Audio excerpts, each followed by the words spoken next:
Hi guys, ఎలా ఉన్నారు? మరో ఇంట్రెస్టింగ్ వీడియోతో మళ్ళీ మీ ముందుకు వచ్చాను. ఈ వీడియో చివరి వరకు చూసి నచ్చితే ఒక లైక్ వేసుకోండి. ఓకే, ఇక వీడియో స్టార్ట్ చేద్దాం.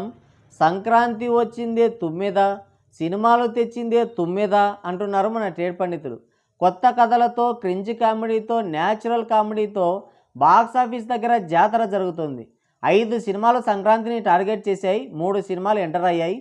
ఒకటి యూనిక్ స్టోరీతో జనాలకు అర్థం కాకుండా తీసిన రాజాసాబ్, క్రింజినే కామెడీ అని బలవంతం చేసి ఆడియన్స్ పైన బరికి కొరికి రుద్దుతున్న పెసాదు, రొట్ట స్టోరీ అయిన న్యాచురల్ కామెడీతో బండి లాగించిన భర్త మహాశయులకు విజ్ఞప్తి. ఈ 3 సినిమాలు బాక్సాఫీస్ బరిలో దిగాయి. ఈ సంక్రాంతికి ఒక సినిమా ప్లాన్ చేసుకుంటే ఫ్యామిలీతో కలిసి చూడదగ్గ కామెడీ ఎంటర్టైనర్ ఏది అనేది ఇప్పుడు చూద్దాం. నెంబర్ 1 రాజాసాబ్. నిన్నటి వీడియోలో చాలా చెప్పుకున్నాం, ఇప్పుడు సింపుల్గా చెప్పుకుందాం. మతిమరుపు నాయనమ్మ అందరినీ మర్చిపోతూ తాతయ్యని మాత్రం కలవరిస్తుంటుంది. అవ్వ ఆరాటం చూసి చలించిపోయిన హీరో తాతను వెతికి ఈడ్చుకురావడానికి బయలుదేరతాడు.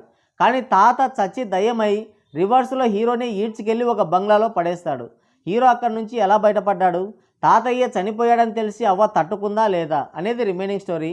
సినిమా చూడొచ్చా లేదా అంటే ఎస్, బేసిక్గా చూడొచ్చు.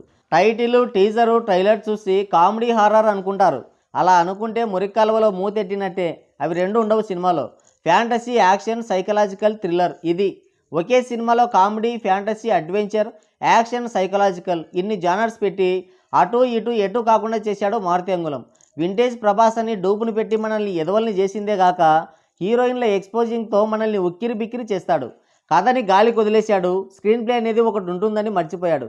లాస్ట్ ఒక 30 నిమిషాలు ఫ్యాంటసీ వరల్డ్ క్రియేట్ చేసి సైకలాజికల్ మైండ్ గేమ్ ఆడించాడు. Second half action scene, old గెటప్లో ప్రభాస్ యాక్టింగ్, క్లైమాక్స్ బాగుంటాయి. స్టోరీ లేకపోయినా పర్వాలేదు. ఒక కొత్త పాయింట్ని చూద్దాం అనుకుంటే రాజాసాబ్ ప్లాన్ చేసుకోండి. నెంబర్ 2 మన పెసాద్. బెదిరించి రివ్యూర్లను కొనేసి బాగలేదని ఎవరు చెప్పకుండా కోర్టుతో పర్మిషన్ తెచ్చుకొని సూపర్ బంపర్ బ్లాక్ బస్టర్ అని భుజాలు తడుముకుంటున్నాడు పెసాద్.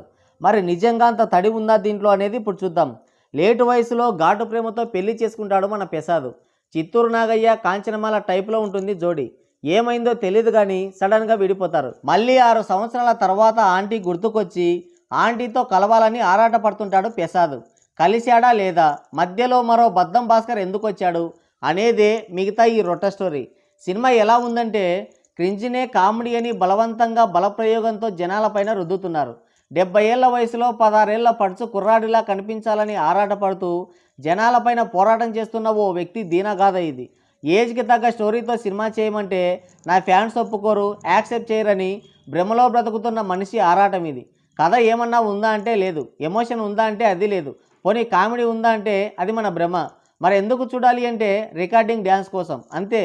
సినిమాలో దమ్ముంటే, హీరోకి స్టార్డమ్, మార్కెట్, చరిస్మా ఉంటే మధ్యలో కోర్టులు ఎందుకు, ఆ పర్మిషన్లు ఎందుకు? మీరే ఒకసారి ఆలోచించండి.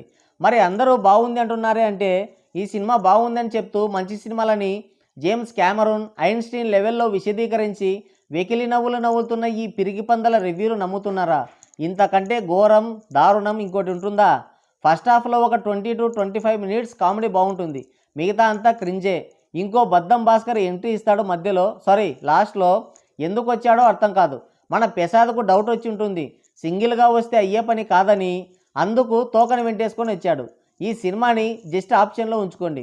నెంబర్ 3 భర్త మహాశయులకు విజ్ఞప్తి. ఎప్పుడు మూస రోత కథలతో టారెత్తించే రవితేజ అంగుళం ఈసారి కూడా అలాంటి స్టోరీతోనే ఎంట్రీ ఇచ్చాడు. కాకపోతే దీంట్లో మూస ఉంది కానీ రోత లేదు. స్టోరీ ఏంటంటే హీరో రవితేజ అంగుళంకి ఒక వైన్ కంపెనీ ఉంటుంది. 23వ పులకేసిలాగా అక్కమాల అని ఒక కొత్త వైన్ తయారు చేస్తాడు. దాన్ని బాగా ప్రమోట్ చేయాలి, పెద్ద కంపెనీతో కొలాబరేట్ అవుదామని వెళ్ళి ఆ కంపెనీ ఓనర్ హీరోయిన్ అక్కయ్యతో కొలాబరేట్ అవుతాడు పర్సనల్గా. అయితే అప్పటికే తనకు పెళ్ళయి ఉంటుంది. ఎవరికి? హీరోకి. ఈ విషయం తనకి చెప్పకుండా హైదరాబాద్ వచ్చేస్తాడు. అయితే కొన్ని రోజులకి హీరోయిన్ అక్కయ్య కూడా మళ్ళీ రవితేజ అంగుళంతో కొలాబరేట్ అవుదామని హైదరాబాద్ వచ్చేస్తుంది. హైదరాబాద్ వచ్చిన తర్వాత రవితేజకి పెళ్ళైన విషయం తెలుస్తుంది. తర్వాత ఏం జరిగింది అనేది మిగతా స్టోరీ. రొటీన్ స్టోరీ అయినా కూడా కామెడీ వేలో తీసుకెళ్లారు. వెన్నెల కిషోర్, సునీల్, రవితేజ కామెడీ అయితే next level. Bold dialogues, double meaning, vulgar dialogues లేకుండా చాలా న్యాచురల్గా కామెడీ పండించారు. ఫస్ట్ ఒక 20 మినిట్స్ కొంచెం ల్యాగ్ ఉంటుంది, మిగతా అంతా కూడా ఫన్ కామెడీ రైడ్. ఫ్యామిలీతో సినిమా చూడొచ్చు, కడుపుబ్బా నవ్వుకోవచ్చు. స్టోరీతో పని లేదు, కర్చీఫ్లో తడిచిపోయే ఎమోషన్ అవసరం లేదు. ఓన్లీ కామెడీతో ఫుల్గా ఎంజాయ్ చేయాలి అనుకుంటే ఇది పక్కా ఫ్యామిలీ ఎంటర్టైనర్ మూవీ. సంక్రాంతి అంటేనే ఫ్యామిలీ సీజన్ కాబట్టి ఫ్యామిలీతో ఒక మంచి సినిమా చూడాలి సరదాగా అనుకుంటే రవితేజ భర్త మహాశైలకు విజ్ఞప్తి, ఈ సినిమాకి టికెట్ వేసుకోండి. వెళ్ళే ముందు వెళ్ళొచ్చిన తర్వాత కింద కామెంట్ చేయడం మర్చిపోకండి. సో గైస్, ఇది వీడియో. మరో ఇంట్రెస్టింగ్ వీడియోతో మళ్ళీ కలుద్దాం. Thank you, take care, bye bye.